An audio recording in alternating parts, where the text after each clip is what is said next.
नमस्कार दोस्तों, the education power channel पर आप लोगों का स्वागत है।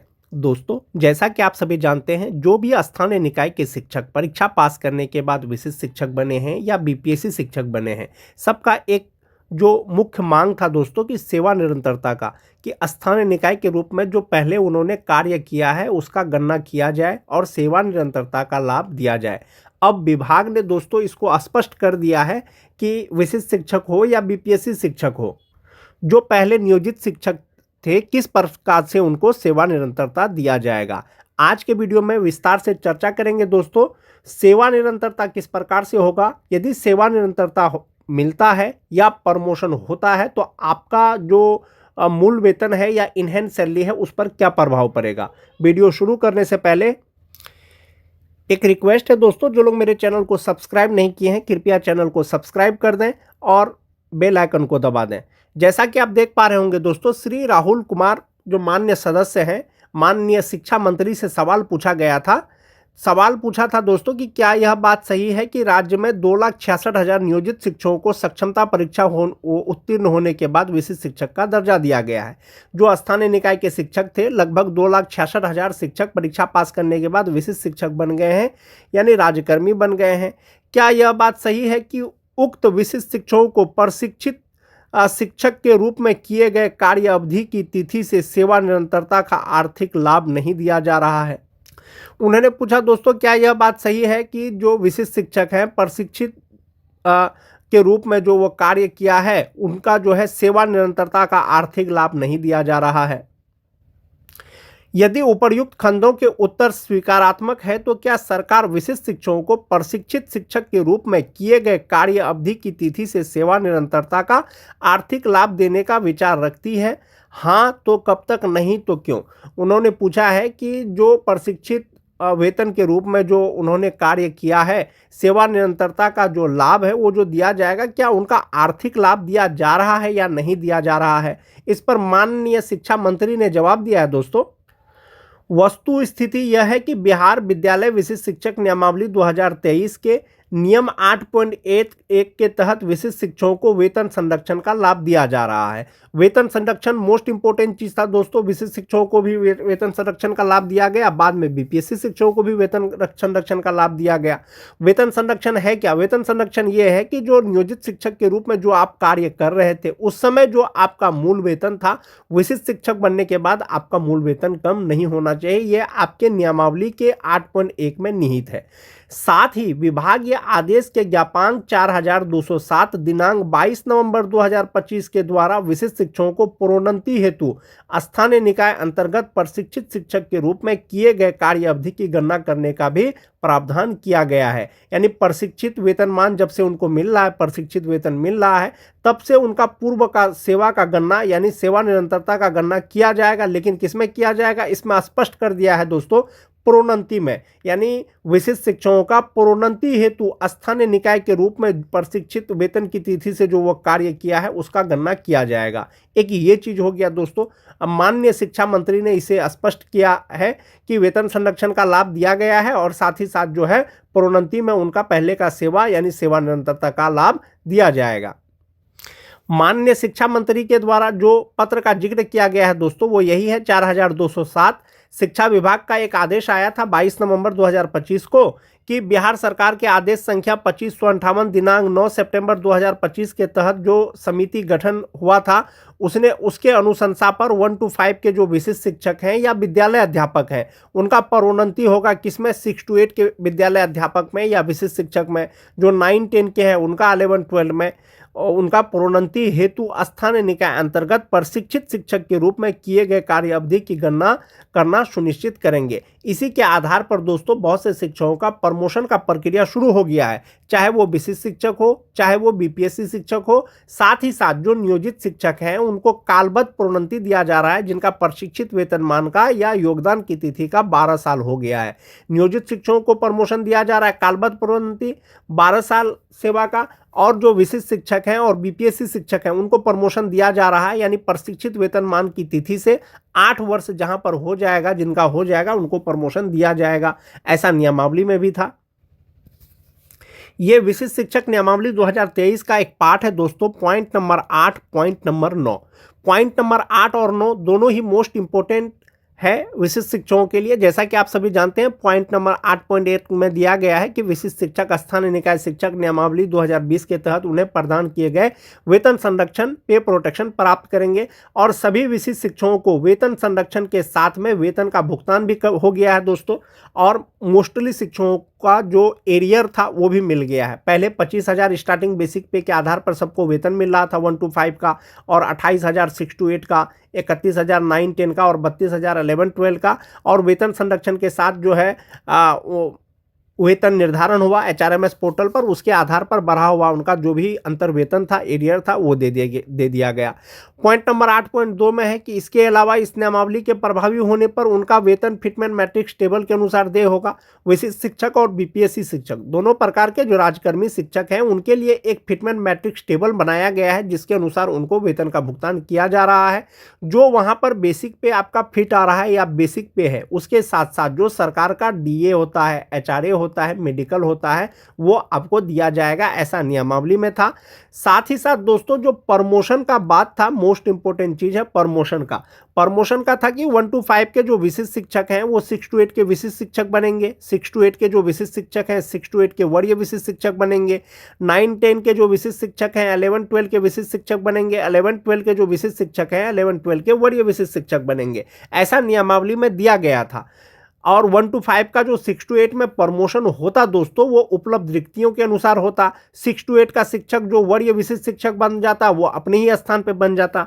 9 10 के जो विशिष्ट शिक्षक 11 12 में अगर उनका प्रमोशन होता तो वो रिक्ति रहता तब। और जो 11 12 का शिक्षक है, अगर वो वरीय विशिष्ट शिक्षक बनेंगे 11 12 के, तो वो अपने ही पद पर हो जाएंगे। एक ये चीज हो गया दोस्तों। इसके अतिरिक्त जो प्रमोशन में मोस्ट इंपोर्टेंट चीज था क्या, वो 8 वर्ष की सेवा। जैसे आपने 1 जनवरी 2025 को ज्वाइन किया है, तो प्रमोशन होने के योग जो आप होते, वो आप 1 जनवरी 2033 को प्रमोशन के योग होते। क्योंकि अब जो है सरकार आपके पहले की सेवा की गणना कर रही है, यानी आपको सेवा निरंतरता दिया गया है, लेकिन सेवा निरंतरता जो दिया गया है, किसमें दिया गया है, आपको प्रमोशन में दिया गया है।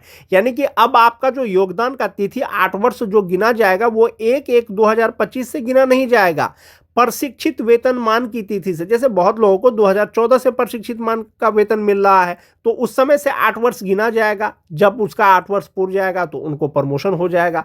बहुत सारे आप सपोज कीजिए TT पास शिक्षक होंगे जो 2013-16 में ज्वाइन किए होंगे। अगर उनमें से किसी का अगर प्रशिक्षित वेतनमान का अगर 8 साल हो गया है अभी, तो उनका प्रमोशन हो जाएगा। तो इस प्रकार से दोस्तों सेवा निरंतरता आपको दिया गया है। जो नियमावली में प्रमोशन का बात था कि 8 साल बाद प्रमोशन होगा, अब ये 8 साल जो गिना जाएगा आपका, वो प्रशिक्षित वेतनमान की तिथि से गिना जाएगा। एक ये चीज हो गया।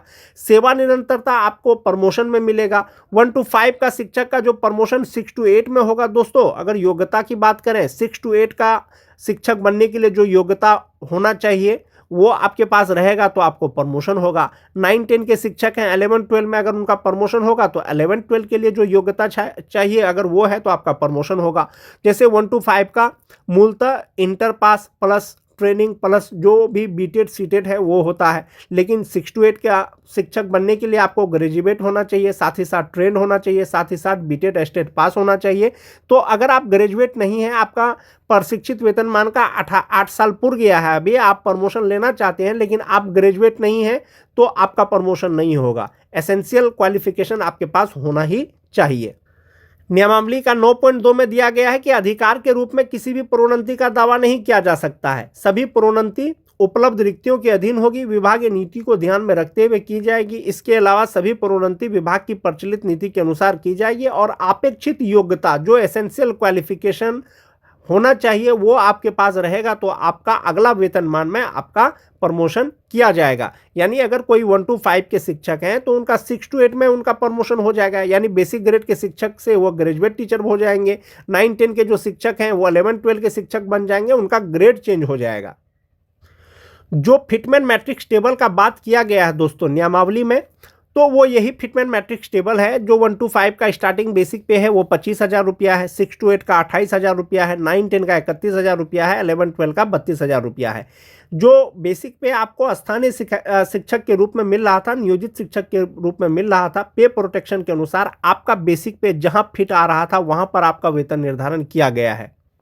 उसी के आधार पर अभी आपको वेतन भी मिल रहा है और बहुत दिन तक आपको अक्टूबर नवंबर तक 25,000 बेसिक पे के आधार पर 1 to 5 का, 28,000 बेसिक पे के आधार पर 6 to 8 का, 31,000 बेसिक पे के आधार पर 9 10 का और 32,000 बेसिक पे के आधार पर 11 12 का जो वेतन मिला था उसका जो अंतर वेतन था दोस्तों एरियर का भुगतान कर दिया गया है। तो जो 2003-5 के शिक्षक विशिष्ट शिक्षक बन गए हैं या बीपीएससी शिक्षक बन गए हैं उनका जो वेतन निर्धारण हुआ 2025 में वो 31,670 रुपया पर हुआ और अभी जनवरी 2026 से जो उनका बेसिक पे है इंडेक्स 10 के अनुसार 32,620 रुपया है।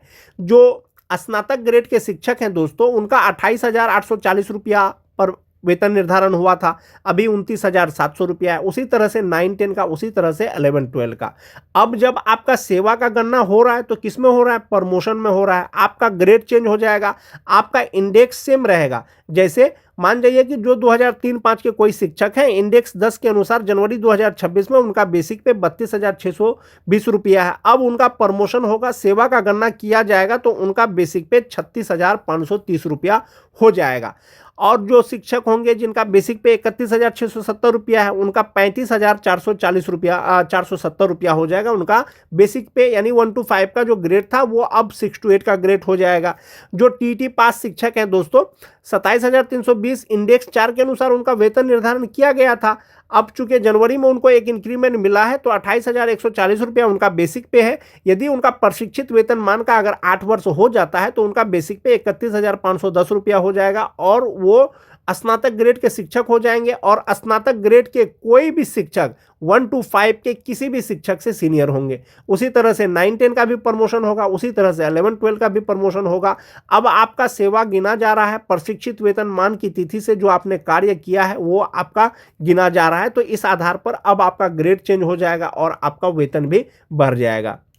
इसमें सभी प्रकार के शिक्षकों को दोस्तों ये सेवा निरंतरता का लाभ सभी प्रकार के शिक्षकों को मिलेगा प्रमोशन में, यानी जैसे जैसे 8 वर्ष सेवा उनका पूरेगा नियमावली के अनुसार, चाहे वो विशिष्ट शिक्षक हो चाहे वो बीपीएससी शिक्षक हो, और उनको जो है प्रमोशन मिलेगा, सेवा निरंतरता मिलेगा, उनका पहले का सेवा का गिनना किया जाएगा। बीपीएससी शिक्षक नियमावली हो या विशिष्ट शिक्षक नियमावली हो दोनों सेम ही है दोस्तों। पहले बीपीएससी शिक्षक नियमावली आया था, बीपीएससी शिक्षक के अनुरूप ही बनाने के लिए सरकार के द्वारा विशिष्ट शिक्षक नियमावली लाया गया था। दोनों सेम ही है। दोनों का वेतन का जो फिटमेन मैट्रिक्स टेबल है वो भी सेम है। जिस तरह से विशिष्ट शिक्षकों को पे प्रोटेक्शन का लाभ प्राप्त हुआ था पहले, अब बीपीएससी शिक्षकों के लिए भी ये घोषणा हो गया है। जिस तरह से सेवा निरंतरता विशिष्ट शिक्षक को मिलेगा उसी तरह से बीपीएससी शिक्षक को भी मिलेगा जो पहले स्थानीय निकाय के शिक्षक के रूप में कार्य कर रहे थे। ये तो आपका बेसिक पे हो गया दोस्तों। अब आपके इनहैंस सैलरी पर क्या प्रभाव पड़ेगा?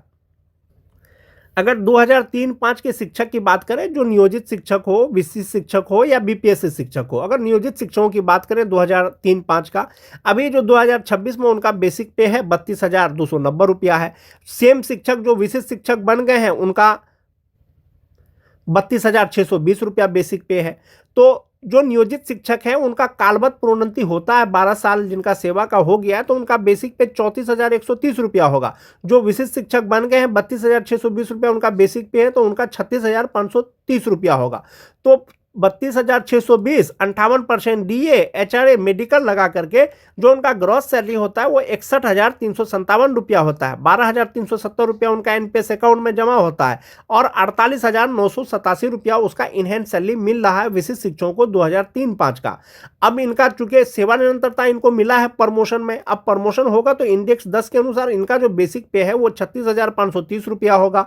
इस पर 58% डीए, 5% एचआरए, 1,000 मेडिकल लगा करके जो ग्रॉस सैलरी होगा वो उनका 68,594 रुपया होगा। इसमें से 13,852 रुपया उनका एनपीएस अकाउंट में जमा होगा और इनहैंस सैलरी हो जाएगा 54,742 रुपया होगा। 2003-5 के विशिष्ट शिक्षकों का जिनका सेवा का गणना किया जा रहा है प्रमोशन में। एक ये चीज हो गया। दूसरा चीज हुआ दोस्तों, जो नियोजित शिक्षक हैं इनको 32,000 बेसिक पे के आधार पर अभी उनका जो इनहैंस सैलरी है वो 51,833 रुपया है। इनका जो कालबद्ध प्रोन्नति होगा, जिसका बहुत से जिला के द्वारा आदेश आ गया है दोस्तों, 34,130 रुपया उनका बेसिक पे हो जाएगा और इनका इनहैंस सैलरी 54,832 रुपया हो जाएगा। जनरल तौर पर सेवा निरंतरता नहीं मिला है, सेवा निरंतरता आपको प्रमोशन में मिलेगा, यानी कि प्रोन्नति में आपके सेवा की गणना किया जा रहा है। यदि जनरल तौर पर अगर सेवा निरंतरता मिल जाता है 2003-5 के जो नियोजित शिक्षक विशिष्ट शिक्षक बने हैं, तो समस्थानिक इंडेक्स हो जाएगा। समस्थानिक इंडेक्स के अनुसार जो बेसिक पे होगा वो 37,810 रुपया हो जाएगा। 58% डीए, 5% एचआरए, मेडिकल लगा करके तब जो ग्रॉस सैलरी होगा वो 70,965 रुपया होगा। 14,338 रुपया उनका एनपीएस अकाउंट में जमा होने के बाद 56,627 रुपया उनका इनहैंस सैलरी होगा जनरल तौर पर सेवा निरंतर मिलने के बाद। लेकिन अभी जो फिलहाल आपको सेवा निरंतरता मिला है वो आपको मिला है प्रमोशन में मिला है। तो प्रमोशन में मिला है जो 2003-5 के शिक्षक हैं उनका 54,742 रुपया हो जाएगा, जो 2003-5 के हैं। 2006-7 के शिक्षक की अगर बात करें, जो विशिष्ट शिक्षक हैं 31,670 रुपया अभी जनवरी 2026 से उनका मूल वेतन है। 58% डीए, 5% एचआरए, मेडिकल लगा करके ग्रॉस सैलरी 59,598 रुपया होता है और इनहैंस सैलरी उनका फिलहाल 47,589 रुपया है। विभागीय आदेश के अनुसार उनका प्रमोशन होगा, उनका सेवा का गणना किया जाएगा तो इंडेक्स 9 के अनुसार ही उनका बेसिक पे अब 35,470 रुपया हो जाएगा। अभी तो फिलहाल मान जाइए कि आपका 58% डीए है, 58 डीए जैसे जैसे बढ़ेगा तो आपका वो वेतन बढ़ेगा। तो फिलहाल जो 58% डीए है वो 20,573 रुपया है हो जाएगा और 5% एचआरए 1,774 रुपया, 1,000 मेडिकल, ग्रॉस सैलरी 66,633 रुपया हो जाएगा। 13,450 रुपया इनका एनपीएस अकाउंट में जमा होने के बाद 53,180 रुपया हो जाएगा इनहैंस सैलरी। लेकिन फिलहाल उनको मिल रहा है 47,589 रुपया। फिलहाल चूंकि उनका प्रमोशन नहीं हुआ है, सेवा निरंतरता नहीं मिला है, तो 12,009 रुपया उनका एनपीएस अकाउंट में जमा हो रहा है। जब प्रमोशन हो जाएगा, सेवा को गिना जाएगा तो 13,450 रुपया उनका एनपीएस अकाउंट में जमा होगा। 2006-7 के शिक्षक जो नियोजित शिक्षक हैं अभी भी उनका 31,000 बेसिक पे के आधार पर 50,284 रुपया उनको इनहैंस सैलरी मिल रहा है और प्रमोशन होगा तो 33,120 रुपया हो जाएगा और तब इनहैंस सैलरी 53,186 रुपया हो जाएगा। मैंने आपको पहले ही भी बताया दोस्तों कि जनरल लूप में सेवा निरंतरता नहीं मिला है। यदि जनरल लूप में सेवा निरंतरता मिलेगा तो ये 31,670 रुपया जो है वो 36,710 रुपया हो जाएगा और इसके आधार पर जो इनका ग्रॉस सैलरी होगा वो 68,928 रुपया होगा और इनहैंस सैलरी 55,008 रुपया होगा। एक ये चीज हो गया दोस्तों, जनरल लूप में जो सेवा निरंतरता है आपको समस्थानिक वेतन मिलेगा लेकिन आपका ग्रेड चेंज नहीं होगा। आप 1 to 5 है, सेवा निरंतरता मिलेगा तो आप 1 to 5 में ही रहिएगा। जनरल लूप में अगर मिलेगा तो अब आपका जो सेवा निरंतरता दिया गया है वो आपको प्रोन्नति में दिया गया है, तो आप 1 to 5 से सीधे 6 to 8 के शिक्षक बन जाएंगे, यानी स्नातक ग्रेड के शिक्षक बन जाएंगे। लेवल आपका स्नातक ग्रेड का हो जाएगा। 2009-10 के शिक्षक की अगर बात करें 30,750 रुपया भी उनका बेसिक पे है। 58% डीए, 5% एचआरए, मेडिकल लगा करके जो ग्रॉस सैलरी उनका होता है 57,894 रुपया होता है। इनहैंस सैलरी उनको 46,234 रुपया भी मिल रहा है। 11,660 रुपया उनका एनपीएस अकाउंट में जमा हो रहा है और ये जो मिल रहा है ये इंडेक्स 8 के अनुसार मिल रहा है। अब उनका सेवा का गणना किया जा रहा है, सेवा निरंतरता मिलेगा, प्रोन्नति हो जाएगा तो वो बेसिक पे 34,440 रुपया हो जाएगा। इसमें जो डीए होगा, एचआरए होगा, मेडिकल होगा, ग्रॉस सैलरी 64,725 रुपया हो जाएगा। 13,060 रुपया उनका एनपीएस अकाउंट में जमा होने के बाद 51,665 रुपया हो जाएगा। यानी फिलहाल 46,234 रुपया मिल रहा है, प्रोन्नति हो जाएगा तो 51,665 रुपया हो जाएगा। जो 9-10 के नियोजित शिक्षक हैं 30,720 रुपया उनका बेसिक पे है अभी। इसके आधार पर जो इनहैंस सैलरी उनको मिल रहा है 48,785 रुपया मिल रहा है। कालबद्ध प्रोन्नति होगा तो ये 30,420 रुपया सीधा 32,160 रुपया हो जाएगा। 32,160 रुपया हो जाएगा तो इसमें डीए, एचआरए सब मिलाएंगे तो इनका इनहैंस सैलरी 51,000 हो जाए, 51,621 रुपया हो जाएगा। ग्रॉस सैलरी 55,221 रुपया हो जाएगा। तो इस प्रकार से आप एक बार इसको कंपैरिजन कर सकते हैं दोस्तों कि जो 2009-10 के शिक्षक हैं जो नियोजित है 30,420 रुपया बेसिक पे है, जो विशिष्ट बन गए हैं 30,750 रुपया है। जो नियोजित हैं प्रमोशन होगा तो 32,160 रुपया होगा और विशिष्ट का प्रमोशन होगा तो 34,440 रुपया होगा। जो नियोजित हैं उनका इनहैंस सैलरी ग्रॉस सैलरी 52,385 रुपया है। जो विशिष्ट शिक्षक बन गए हैं तो 57,894 रुपया है। नियोजित का प्रमोशन होगा तो 55,221 रुपया होगा और विशिष्ट का प्रमोशन होगा तो 64,725 रुपया होगा। तो इस प्रकार से आप ये देख सकते हैं दोस्तों कि राजकर्मी बनने के बाद, विशिष्ट शिक्षक बनने के बाद विशिष्ट शिक्षक के सैलरी में कमी नहीं हुआ है दोस्तों। कुछ इनहैंस सैलरी आपको पे प्रोटेक्शन के अनुसार हो सकता है कम हुआ हो, लेकिन ग्रॉस सैलरी आपका ज्यादा ही होगा। तो विशिष्ट शिक्षक का सैलरी के आधार पर दोस्तों विशिष्ट शिक्षक का सैलरी ज्यादा है नियोजित शिक्षक की तुलना में। इसी तरह से 2003-05 के शिक्षक की अगर बात कीजिएगा तो नियोजित का इनहैंस सैलरी 51,833 रुपया है और विशिष्ट का 48,987 रुपया है। ग्रॉस सैलरी उनका 55,433 रुपया है, जबकि विशिष्ट का 61,357 रुपया है। तो इस प्रकार से दोस्तों उनका वेतन में भी वृद्धि हो जाएगा, पूर्व की सेवा का गणना होगा। तो आज के वीडियो में दोस्तों बस इतना ही। धन्यवाद।